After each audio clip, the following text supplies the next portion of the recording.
Hello everyone, the ignite institute की ओर से आज हम लोग देखने वाले हैं हिंदी क्लास 10th का हिंदी चैप्टर 1।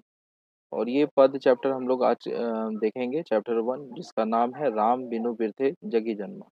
ठीक है, तो उससे पहले मैं पेन ले लेता हूँ। तो आज हम लोग का अध्याय 1 होने वाला है राम बिनु बिरथे जगी जन्मा। ठीक है, तो इसका हम लोग आज क्वेश्चन आंसर देखने वाले हैं।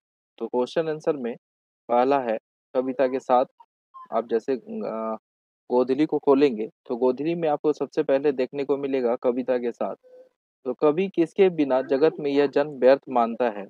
तो इसका सही उत्तर हो जाएगा कवि राम नाम के बिना इस जगत में जन्म व्यर्थ मानता है। राम नाम के बिना व्यतीत होने वाला जीवन केवल विष के समान होता है। ये कवि का मानना है। ठीक है, उसके बाद हम लोग देखेंगे दूसरा क्वेश्चन। वाणी कब विष के समान हो जाती है। तो इसका सही उत्तर हो जाएगा जब वाणी बाह्य आडंबर से संपन्न होकर राम नाम का त्याग कर देती है। यहाँ राम नाम से तात्पर्य अपने ईश्वर के नाम का जब तब का त्याग कर देती है, तब वह विष के समान हो जाती है। राम नाम के अतिरिक्त उच्चारित ध्वनि काम क्रोध मद सेवन आदि से प्रभावित होता है। अर्थात जो व्यक्ति राम नाम अर्थात ईश्वर के ध्यान में नहीं खोया है, तो वह क्या हो जाएगा, वह बाह्य आडंबर में फंस जाएगा। नाम कीर्तन के आगे कवि किन कर्मों की व्यर्थता सिद्ध करता है। तो इसका सही उत्तर हो जाएगा दंड कमंडल धारण करना, सीख बढ़ाना, तीर्थ भ्रमण, जटा बढ़ाना, तन में भस्म लगाना आदि कर्म ईश्वर प्राप्ति के साधन माने जाते हैं। लेकिन कवि कहते हैं कि भगत अर्थात भगवत नाम कीर्तन के आगे यह सब व्यर्थ है। अर्थात प्रभु में लीन हो जाना, इसके आगे ये सब व्यर्थ माना जाता है। उसके बाद क्वेश्चन 4 देखेंगे हम। प्रथम पद के आधार पर बताएं कि कवि ने अपने युग में धर्म साधना के कैसे कैसे रूप देखे थे। तो इसका सही उत्तर हो जाएगा प्रथम पद में कवि ने धर्म साधना के अनेक लोक प्रचलित रूप की चर्चा करते हुए उनके रूपों का बखान किया। क्वेश्चन 5 है हरिरस से कवि का अभिप्राय क्या है। तो इसका सही उत्तर हो जाएगा कवि राम नाम का बखान करते हुए कहते हैं कि भगवान के नाम से पहले कोई धर्म साधना नहीं होती, और अतः भगवान के नाम कीर्तन से में रम जाना और परमानंद की अनुभूति करना ही हरिरस है। क्वेश्चन 6 हम लोग देखेंगे कवि की दृष्टि में ब्रह्म का निवास कहाँ है। तो इसका सही उत्तर हो जाएगा जो वाणी सारांशिक विषयों सांसारिक विषयों की आसक्ति में रहित हो, जो मान अपमान से परे हो, हर शोक दोनों से जो दूर हो, उन प्राणियों में ही ब्रह्म का निवास होता है।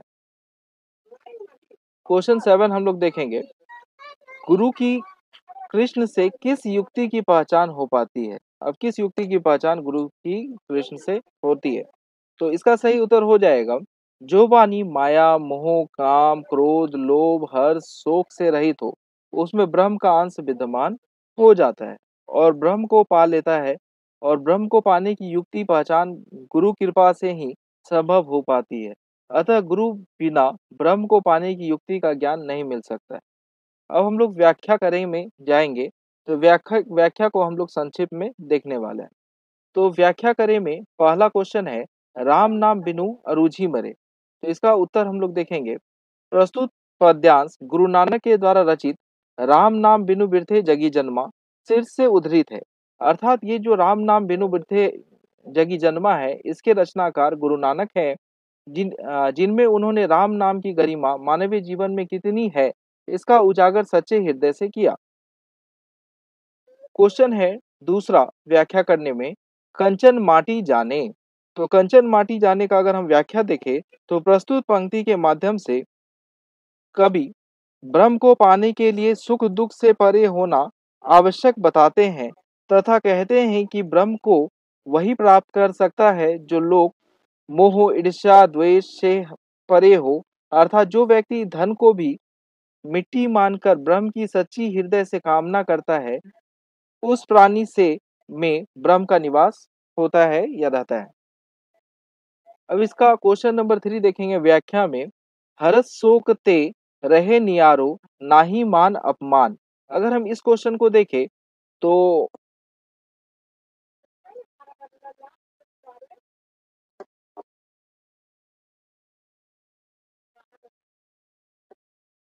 अगर हम इस क्वेश्चन को देखें तो क्वेश्चन हरस शोक ते रहे नियारो नाही मान अपमान, इसका सही उत्तर हो जाएगा प्रस्तुत पंक्ति के माध्यम से कविवर कहते हैं कि ब्रह्म निर्गुण एवं निराकार वैराग्य भाव रखकर ही हम उसे पा सकते हैं। अर्थात ब्रह्म को पाने के लिए कवि बताते हैं ब्रह्म निर्गुण निराकार वैराग्य भाव रखकर ही हम पा सकते हैं। झूठी मान बढ़ाई या निंदा शिकायत की उलझन ही मनुष्य को ब्रह्म से दूर ले जाती है, अर्थात ईश्वर से दूर ले जाती है।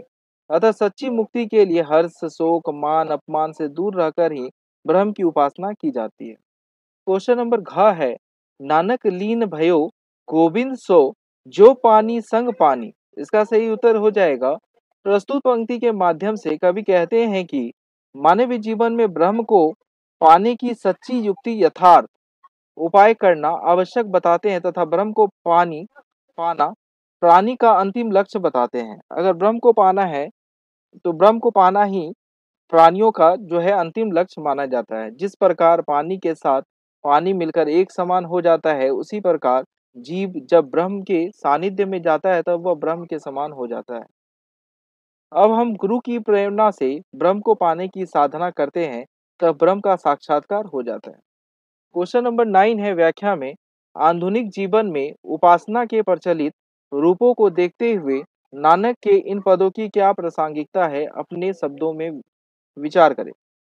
तो आज धर्म के नाम पर विभेद भी किया जाता है तथा धर्म को बाह्य आडंबर अपनाए अपनाए जा रहे हैं एवं बड़े-बड़े धार्मिक आयोजन किए जाते हैं जिसके अत्यधिक धन का व्यय भी किया जाता है। फिर भी लोगों को सुख शांति की प्राप्ति नहीं हो पाती है। वर्तमान में लोग ईश्वर के सानिध्य में जाने हेतु कठिनतम उपासना के मार्ग में मतलब अभिरुचि नहीं रख पा रहे हैं, अर्थात रुचि नहीं ले पा रहे हैं।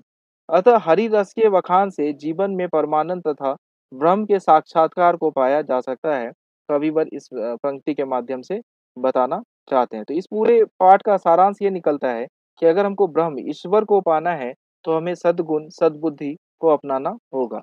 अब इसके संक्षिप्त में हम लोग भाषा की बात अर्थ देख लेंगे। विरथे का अर्थ होता है व्याख्या करना, विरथे का अर्थ होता है व्याख्या करना।